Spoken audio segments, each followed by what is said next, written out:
स्वामी, स्वामी, हे काय सुरू आहे? मला सतत स्वप्नात का पडत आहेत? हे सगळं काय सुरू आहे? मला याचा काहीही अर्थ लागत नाहीये. मला सतत स्वप्नात साधू, संत, परमेश्वराच्या प्रतिमा दिसतात. हे असं का बरं? हे एक असं आणि दुसरीकडे आपला पुत्र. हे आपल्याच नशिबी का?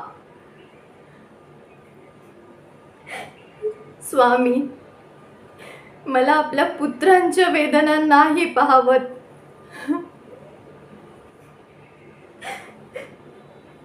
स्वामी, माझी कुसहभागी आहे का?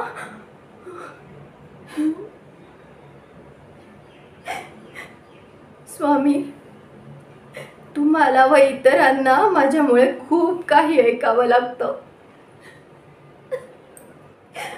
आणि हे मला नाही सहन होत.